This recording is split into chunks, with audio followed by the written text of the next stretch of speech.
Francis Hunt, the market sniper, the crypto sniper, it's a pleasure to have you back on Real Vision. Really looking forward to this show. I know you've got a lot of material to cover, but first I should say your analysis begins in the traditional macro space, looking at traditional FX, euro dollar, euro Swissy, all of these important pairs. Give us a sense, Francis, of why this framework is so important to people in the crypto space to understand what's happening right now in crypto markets.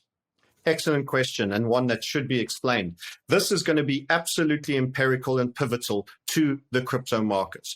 What we are observing is what's going on in the outer world outside of crypto space that actually is very material to the crypto space. In fact, crypto in many senses is the replacement financial system for a foreign exchange stroke commercial banking, retail banking existence that has prevailed since the Bretton Woods system with floating currencies. The failure of the FX system will see the extreme moves and the outcomes of that bleed into and will be the maturing moments for crypto as the replacement. So when we discuss individual FX pairs, we're talking about nation states, countries, cultures, products, very interesting. But when we talk about a major dislocation in currencies, this is going to be a key driver because one of the options that never existed when these FX moves occurred before, such as the breaking of the pound under George Soros, is that there was no alternative money systems that existed. In other words, you ran to the dollar if it didn't involve the dollar. You ran to silver or gold if it was a lot of currencies, think the Asian crisis and very many things. Now we have real, viable, trillion market cap, not tens of billions. We need institutions to run. We need individuals, family home offices. We need to see captured currency escaping into what they may see an alternative. And now crypto, in terms of scale, has reached that point that is truly, truly tipping. So what is a failure point on the traditional system is going to bleed into, to a far larger degree than it has ever done previously, into the crypto realm as a viable alternative. And no longer does the dollar, or potentially in some people's cases, precious metals, hold the full monopoly on safe haven assets. Let me also add that bonds at many points were deemed safe haven assets. And with the discussion of interest rates rising, our secular peak call for the 40-year bond bull cycle, one of the other asset classes is no longer considered. We have the possibility that taper will come forward a little bit given the inflationary risks. So as a result, bonds will be on the wrong side of the movement of the market, yields going up and values going down. So when we discuss something like the Euro Swiss franc failure, which I'll take you into this chart right here and just recap what is going on here, is that essentially we're seeing a future stream of money, maybe hot money, maybe legal money, no matter what category it is, needing a new place to settle. Some of it will be going into the Swiss franc, but what won't be seen is how much which will be coming into the blockchain, taking its place in Bitcoin. Sometimes more and more people are realizing you've got to speculate to accumulate, and you've got to speculate also to protect the old safe haven assets no longer hold their swell. So when I sit here and I point out three calls on the Swiss franc for failure at the 1.5 that was in 2009, that appeared again in 2015. And I say to you, gentlemen, this moment could be coming for a third time. It is no longer just an FX event. It is going to potentially be, and I described in my previous appearance, the village of currencies, with the dollar being the tallest house in the middle, how we start to fail from the fringes. The euro to the dollar has that binary relationship in that what's good for one is bad for the other, like the seesaw, up and down. So there are alternatives to each other, substitutes for big treasuries and multinationals and corporates. And in that sense, we're going to see flows out of the euro, and some of that won't want the dollar. Some of that won't want bonds. If you buy a dollar, what do? Do you leave it in a bank? that might be at risk? Do you leave it in a bond that the yields are going up and the value's going down? We're going to see inflows on an unheralded level, I suspect, into a fast reducing liquidity availability for Bitcoin and Ethereum, which I'll finish on in the later part of the segment. So what you're actually seeing is a domino that you're normally not watching, that's falling in the distance, that you may not even hear the sound, that will make headlines in the traditional markets that could be very relevant for what's going to happen in the crypto markets. A little point on this potential trade. I also want to highlight to many people, if the dollar gets strong, and we've spoken about Brent Johnson, with someone I came into contact here in thank you to Real Vision for it. He, I think, is with the right theory, just maybe a touch early in terms of his mention, is that we actually fail on dollar strength because of the Triffin's dilemma, a shortage of dollars outside the American system, not on weakness. And that the strengthening of the dollar, it will be at the expense of the failure of the emerging currencies and problematic majors like the euro that I'm going to be highlighting. I'd love to hear people's comments on what they think will be the reasons why. Could be traditional ones like the banking system that won't be new. It could be, Italy was supposedly one of the sources for a variant. It could be any of many things. It could be the fact that they've taken the green agenda very seriously, the carbon, which again, both Raoul and Real Vision has highlighted the carbon credits going up and up, being a really powerful market. The Eurozone only creates 9% of all carbon, but they're taking it far more seriously compared to America that stayed out of the Paris Accord. They're importing inflation on top of their already high energy prices. What happens in inflation? People get hungry, poor get angry, riots, civil unrest, thanks to the huge costs. There was ZeroHedge article saying that 150 trillion will be added over the next 30 years for greening up the world as investment. That's a huge layer, that a lot of which would be great cost. And the Eurozone wants to be at the front of being the implementers of that. And this could prove very short-term dangerous for the euro. The key aspect about this is that this currency has truly spilled when it's let go. There is a real FX trade for those of you that are wanting. Why would a crypto person even be interested in an FX trade? During a dollar dominant phase, the crypto market can rest. It can even pull back. We've had a 55% correction. Some of these ideas are actually counterbalancing the effect of a dominant dollar and the fact that it might dim some of the performance in the crypto space. So hopefully that keeps you all in the game and interested. This is world events. This is the headlines of next year. This is the theme of next year that you're getting in the trade first, that we'll finish the details on later. This is a plunge that I think with a bit of overshoot will run into the 0.6s. Now, some of you will be thinking, I don't know the numbers. I don't even know what a euro Swiss franc is. 1.06 at the moment. In percentage terms, that is a huge move. Forget what you see in cryptos. This is highly large. These are large, lumbering, mature markets with lots of things trading in very tight range. So it's a big call to call for a euro Swiss franc to spill on a spike similar to that, or a sustained collapsing move with many periods of capitulation like this, and it's going to bring in the new news of what's going on. What does that mean for the euro versus the dollar? For example, is that reflected? And this is how we call 360 analysis, and you can apply these techniques to your crypto assessment in terms of relative strength. We do this all the time in our community. Which one is going to be the baddest, the strongest, which is going to be the absolute weakest? And you have to triangulate often between other cryptos, and you have to look at them in terms of their dominance relative to the overall pool. And I'll be touching on that more when we come back to that. So what about the euro to the dollar? Is it going to be good time to go on your holidays? I think it will be, because I'm going to take you into the shorter time frame here, and I'm going to show you what is a head and shoulder for the euro USD by time frame. So in other words, book your Paris trips coming soon, because we're seeing a neckline of 117, a complex head, which is kind of like a double top with that neckline at 117, left shoulder, right shoulder, a real reversal. And this dovetails again with the dollar milkshaking that I highlighted. If we go back to that dollar index, I showed you that we were in a structure outside of that huge falling wedge. That was on a monthly time frame. Macro charts never lie to you. If you get aligned with the macro charting principles and you get the wind in your sails, you generally get forgiven all sorts of errors by trading long on the right side. Trade short in this and you're trying to counter trend trade, that's when you get absolutely beaten. And you're seeing the similar bottoming reversal that's taking place now on the dollar index.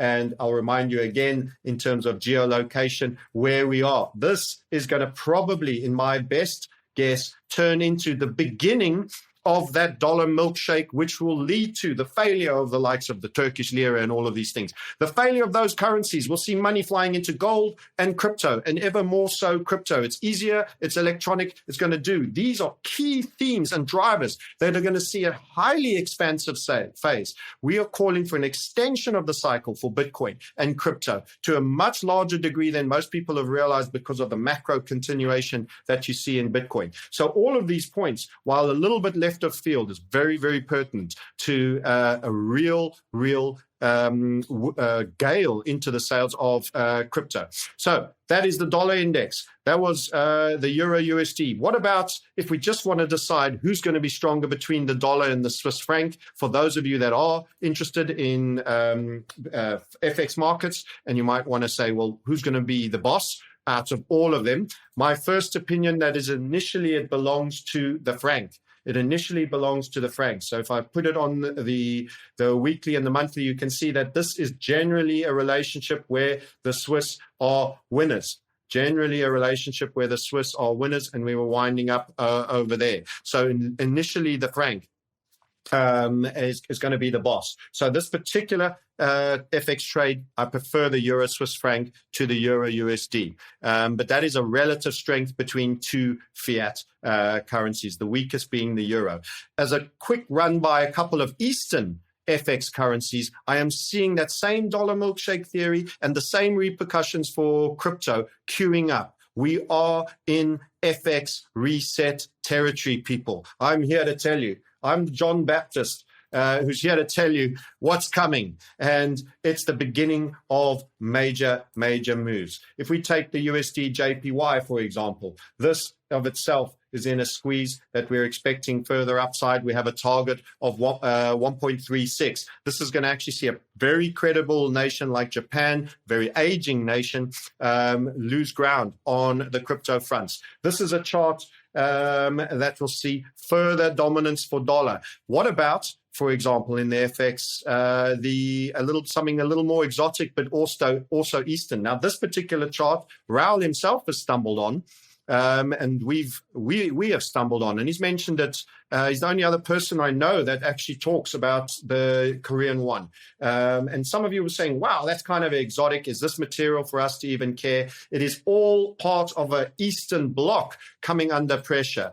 Brent Johnson mentioned the Hong Kong dollar as something that no longer has a right even to exist and will probably secede in its existence. These are key Eastern currencies that are not well set up. This huge move, crypto-esque, coming for the great Asian crisis, then we winding up again, and this is where we are right now. And overall, we would expect this currency to halven relative to the dollar. Now, just think, highly tech literate, smart Korean nation facing a currency crisis. What does that do for Bitcoin? What does that do for Ethereum? What does it do for the whole alt suite? It's incredibly powerful. What about that other alternative to cryptos, that long-standing gold and silver market? And to the people that want gold to die for crypto to win, I have to tell you, it's a bit like spiting your left arm. You want to see strength in gold, it will symbol strength in Bitcoin. You are part of an anti-fiat category class. And we're seeing a real turning in gold getting ready to start resuming. I will show you this more clearly in the silver market, which is a personal favorite. You can think of silver as the altcoin of the gold market, the Ethereum of the gold market.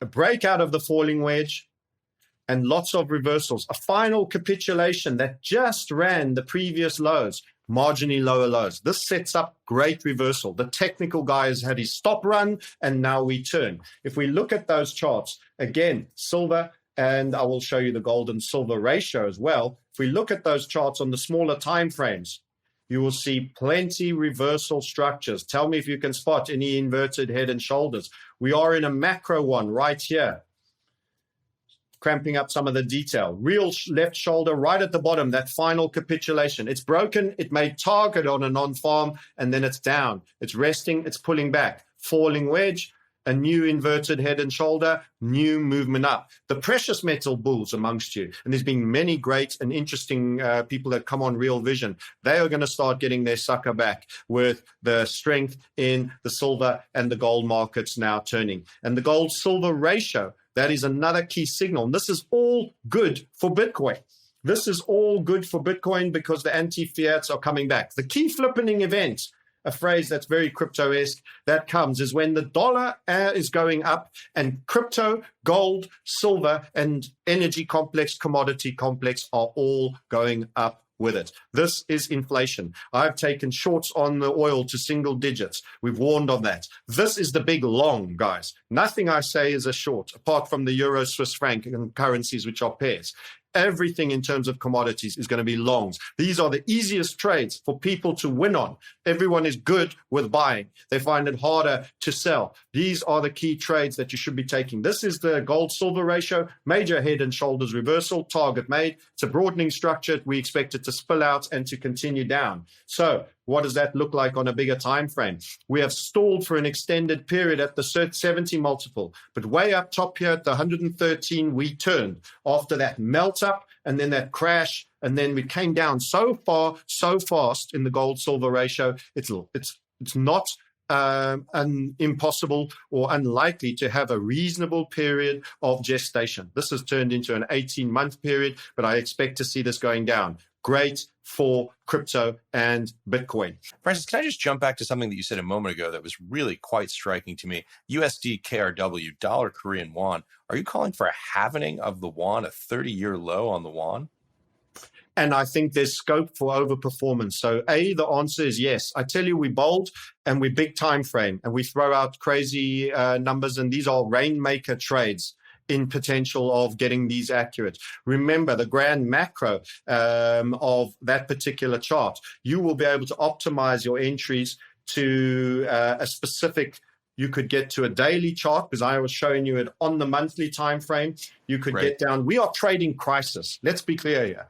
You are trading the whole house burning down. You're insuring the house before the man who lights the fires comes.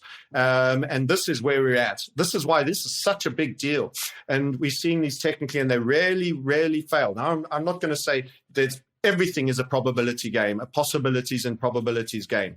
But there is a disproportionate possibility. And I stood on a stage and I said about oil that hadn't traded in single digits 35 years, that we are probably going to have a disproportionate chance of trading single digits in the cash market in oil. And that happened, and it was a precursor to the pandemic. These are crisis times. These are reset times. They've given you the branding. This is going to be a substantial move in this particular currency. And it's a very, they have Samsung. It's a very legit currency. This is going to be a dollar-generated crisis that finishes FX. This is the technical justification for narratives that people like Brent Johnson have provided. And I love the fact that the macro charts come and then validate narrative of fundamental assessment, because then you've got both at your back and you're starting to see the pieces fall into place. So yes, the answer is yes. The other thing that was so striking to me about that, and you touched on this only briefly, was about the technological sophistication of the nation of South Korea. I think many people who have followed this from a macro perspective know that Korea was one of the first countries to get broadband internet penetrance at very high levels, and then follow on with very high levels of 5G penetrance. So it's really interesting to hear how that thesis dovetails with Bitcoin, with digital assets, the idea being that it's possible that a very technologically sophisticated society might have the capacity to start moving some of their assets from won denomination into, potentially no guarantees here, into Bitcoin denomination, which could cause a rally in digital assets. More than a rally. You've nailed it. Where's the young tech alert Korean student going to move his money? Is he going to buy dollars in a bank account in America for safekeeping, or is he going to get into Bitcoin from his computer? I would almost say we could say the default will be to support the new realm that they've seen developing and they're very alive to already by virtue of profile. So it would be a phenomenal rush of capital into it. And this, as I say, ties why people should care about FX-driven events. We are watching a financial system in its death knells, and I am seeing that distress in areas that you didn't used to think were interesting potentially because you're a crypto guy. And now you're realizing that this is the jet fuel that's going to be absolutely spurted onto this bonfire that is the expanding once was beach ball that needs to become Jupiter-esque in scale. And the acceleration that this could bring, there's no doubt in my mind that conversations regarding taxing unrealized gains are suddenly making the headlines. If you want to expand the system, the new horse has to be big enough to carry the saddlebags of the old horse that is falling to its knees. And that process now needs to accelerate. Hence why I see people are going to get cycles very wrong on this time. They're going to sell too early, in my opinion. That doesn't mean you might not get some institutions closing their books on December for bonus reasons, but they will sell broadly too early. And there's a wall of new money to come in, and there's crises coming. Remember, the crisis doesn't have to be economic failure of the advanced, smart Korean nation. It could be warmongering between China and America around Taiwan, the South Sea Islands, various other geopolitical events for which they might have very little control, or it could be other reasons. I've read a few reasons of how financially there's a bit of a derivative Ponzi scheme on how people garner yield with options in Korea. So there could be a number of hidden ills that come out of bad practice. But that's a big call. It's a big, big call at an FX level, a halvening. And don't forget, we overperformed in that spike because as a small nation, when there's no bid, you get ridiculous markets, as you saw with even the Euro Swiss franc with a capitulation. FXCM didn't get an offer for a sustained period. People couldn't get the other side. No liquidity providers were given an offer. This is what's coming for reset in economics. Big liquidity providers, including the golden circle of iBanks, not even putting out an offer there. You'll be, so when you cover your trades, if you're on the right side of that, you're going to get gaps working in your favor, epic gaps. So the potential for overperformance even exists, despite telling you of a possible hardening going from 1179 to through 2000s. So let's go back to crypto. You have the previous view that I've shared, so I don't want to spend too much time restating the previous year view. But the key aspect, so 1, 2, and 3, the key element with crypto and Bitcoin is that I remind again, and we have said this before, so go watch the legacy material, but that we are in a once-in-a-lifetime, 2.5-year continuation pattern that made its target. And as a result, this is almost an extending cycle that people should stay in beyond this December thinking mindset. We also introduced to people the Bitcoin and COTS indicator that provides both a signal in terms of how the markets, when you should net accumulate. And you'll note that we've had a huge swell of signals, and that is generated by the difference between the buyers and the sellers. So as a reminder of what that indicator, what our interpretation of COT delta actually is indicating is the following, that there is a real squeeze on the number of sellers. So the miners are selling less, which I'm assuming is the miners. That's an assumption on my own part. So I'll just take all those legends off. The miners, the red line, are coming down and down and down. The degree to which they're distributing is getting less. And the buying, which is the green line, is continuing to come up. And we even had a small flippening moment. The biggest 4 buyers, remember, the biggest 4 sellers. So we're not talking all market. We're talking the insiders of the market. Again, I want to do what the insiders do. I want to trade what the insiders are doing. So talking of which, I'm curious, Francis, as I'm looking at this chart, it looks like BTC USDT. That's Bitcoin Tether. I'm curious why you're looking at on a Bitcoin Tether basis rather than Bitcoin US dollars. They track pretty closely, but I'm curious if there's a technical factor that you're looking at on BTC USDT. Generally, I choose a couple of ways to look at Bitcoin. One of them is Binance is one of the most heaviest platforms, and that particular pair is real heavy. So that chases the volume. So the truth tends to track the highest liquidity. However, there is a BTC, just a BTC, which aggregates all exchanges. And I do have Bitcoin dollar alternatives. That's, for example, Bitfinex, but no longer the same scale of it. So that's my answer. The volume, the scale of Binance is the main reason. As you mentioned, that the deviation is very minor. I couldn't notice it with a naked eye for myself. Right.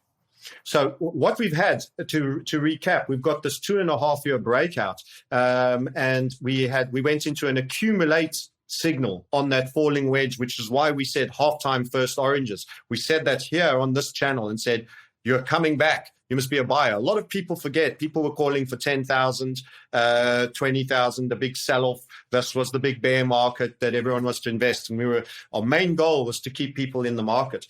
We then got our next signal, which was once again accumulate here.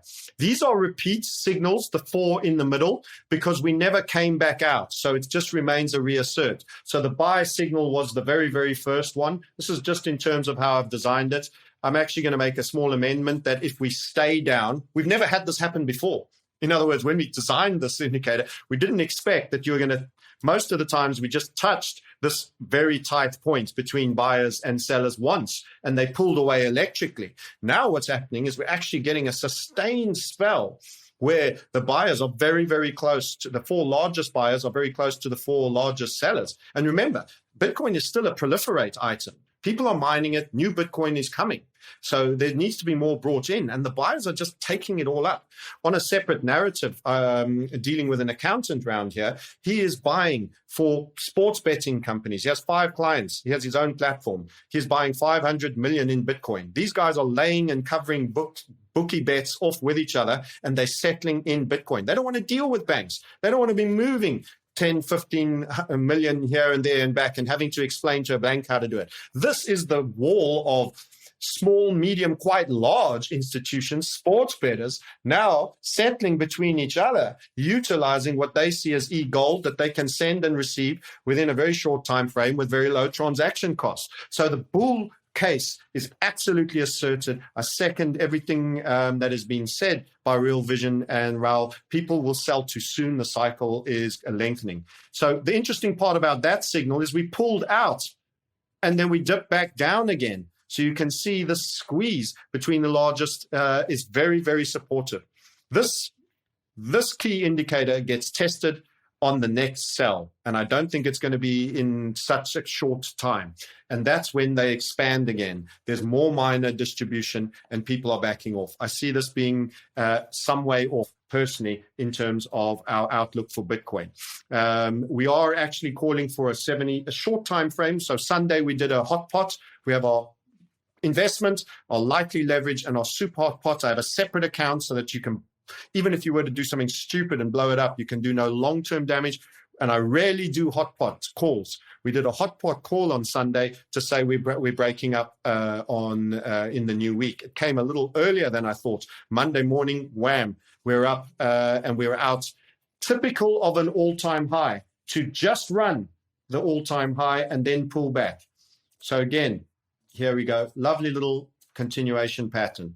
And there it was, and there you get your move. That's looking into the 70s for us in terms of target generation from the natural geometry. But just taking you out a little bit to get you why this had to happen. And a lot of people got a bit jaded. Typical of all-time high runs. The all-time high was run. What did you do? First thing, immediately pull back. The support and resistance traders always get battered because they take the new highs. And that's classical technical analysis trap, a trader's trap. You get the pullback, then you wait for the wind up, you freshen up, and now you have new zip to go. Bitcoin, assert, strong bull from the crypto sniper. And we've kept you in through some very hairy price behavior, which included this falling wedge that was very tough for people to sit through, lots of 10,000 calls and many other type speak. Overperformance Ethereum, another key thesis of Raoul and Real Vision. Your house view matches perfectly with us on FBTC. In fact, we were stating and have been stated and continue to state that we're in a unique moment now with the Ethereum, that you're about to reassert dominant to the upside again. So I'll just show you the history. We're at 2.5% of a Bitcoin down here. And this was a breakout call. Overperformance Ethereum. Since the target of that inverted head and shoulder neckline was made, we've been in congestion. So a lot of annotations in here. It's a hardworking chart. A lot of congestion. You can see this bouncing around. This was a huge and beautiful move. The breaking of the neckline. This was a dominant Ethereum moment that people needed to be in. From there to there, expect overperformance. And then you got a tiny little head and shoulders, and that was done. Since then, actually, all you've done is wind up and coil up. We expect a little bit of drift off. You see, I've drawn this line going down like that to a degree. We got a bit of Bitcoin strength today. So that's eased Ethereum's relative performance. But what happens in the longer term, you've squeezed again, Ethereum dominant again. Validation. Technically, for your house view of Raoul moving almost a large amount of his Bitcoin into Ethereum as well for the better performance that you'll get. By the way, that also plays out on an ongoing basis against some of the others like Solana and even more so. So there will be some elements of overperformance. We love cross-market analysis. So we look at the dominance charts. The F dominant chart looks very similar to the FBTC chart. Obviously, BTC a large part of that. And similarly, we look at the likes of Solana and many of the others. So it's a great alt season right now for the quality alts. I have a couple of mid caps and mini caps that if your community interested again in some speculative trades, we've talked about quite a lot of speculative things. We've covered a big move for loss of value in the euro, which could drive crypto, how you could trade that on an FX pair, how you could have some dollar strength trades to hedge when they take some of the shine off your Bitcoin investment positions, and also some stocks, and some of which I feel may end up bridged into crypto, which is probably one of the most exciting stories. Which of the mid or mini caps would be potentially interesting for moves? We recently highlighted Binance to reassert and Ripple. And these are unpopular tokens at the moment. Binance has been getting battered as a result of the SEC and questions around their exchanges. But in actual fact, the chain, the BSC chain, all the chain tokens are doing rather well in our view, and we expect good things to happen. You only have to look at Solana. And in actual fact, we're expecting relief for Ripple and a bit of catch up on XRP. I'll cover that in a bit as well. And these are both probably the least popular. So people always criticize anybody who says anything bullish about XRP. I don't get involved in the emotionals of it. I look at the chart and just tell you if I think this is going up. I'm calling a 900 break for Binance. We've been in since here in the 421. It would have sounded like another ridiculous giddy call. Only it's more easy to believe slightly, Ash, in crypto land. But we're at our second interim now, so a possibility of a rest.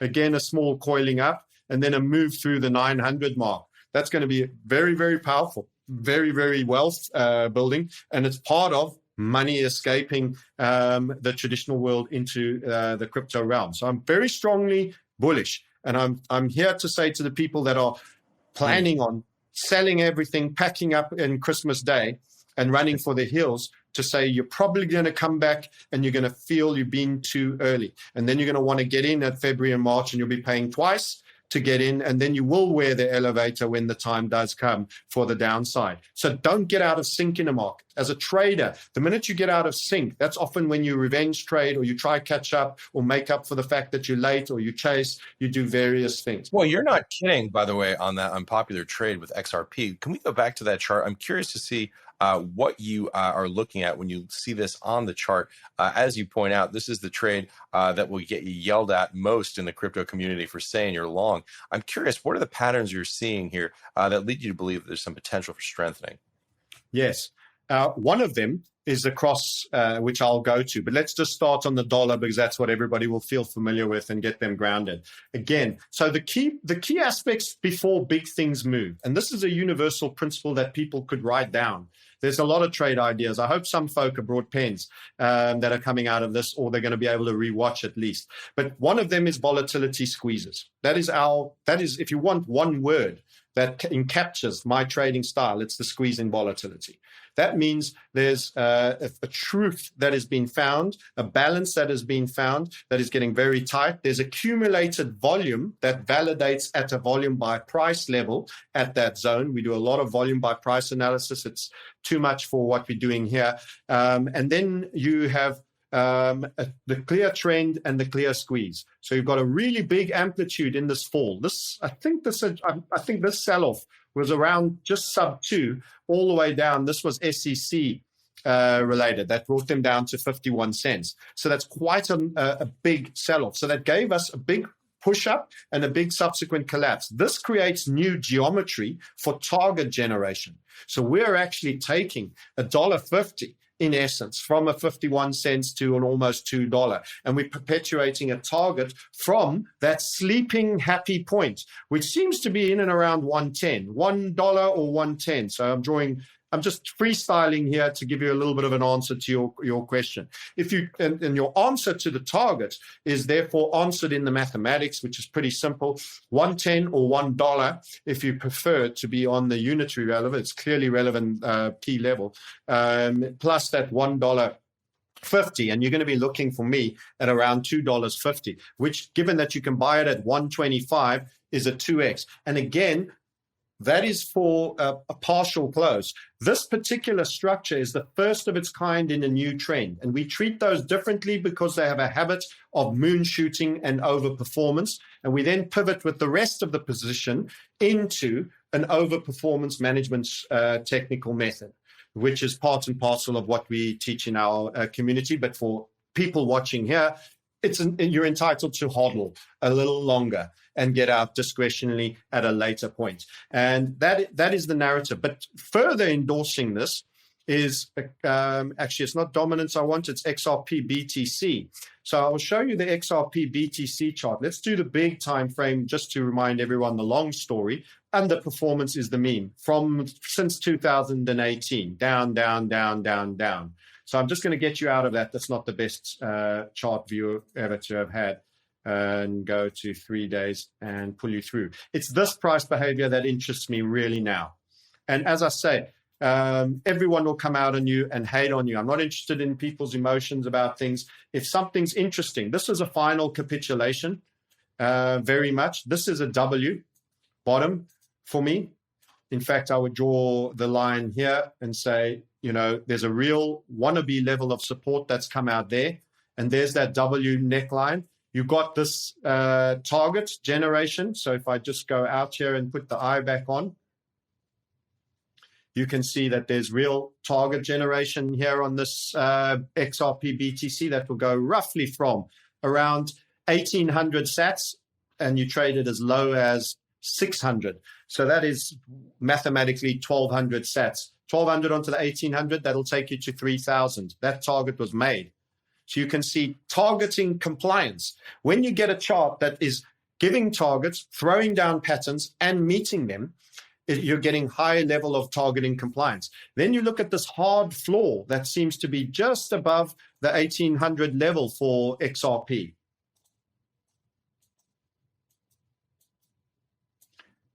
You've got a hard floor. It's going to be a flat-bottomed structure like this, and now you're wanting to twitch up. What we would envision happening, a third minor impulse and then a major break.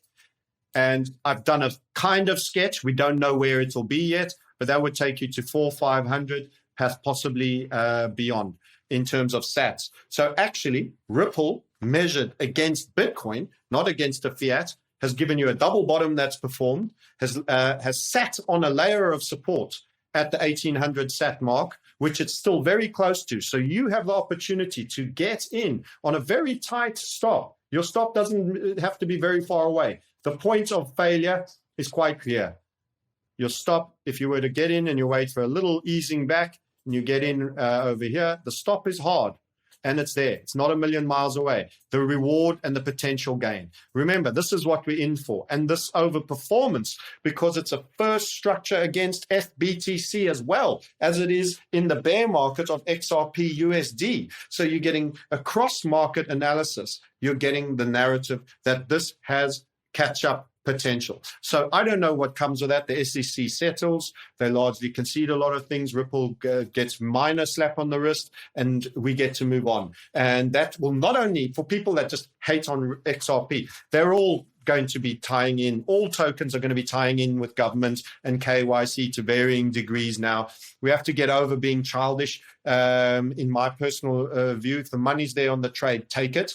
If it's got good justification for the trade, plus you have a known news event that needs to come out, and I think it's crypto supportive. Remember, this is the new horse. My whole scenario is this is the new horse to replace the dying donkey, and Jupiter needs moving off the donkey's back onto the new white Tonto that's come to rescue us all. And as a result, it's got to get big, it's got to get strong, it's got some weight to carry. That means market cap, that means liquidity. It's a fast token if you've ever used it. So, why is it any worse than any other, than doggy or meme tokens?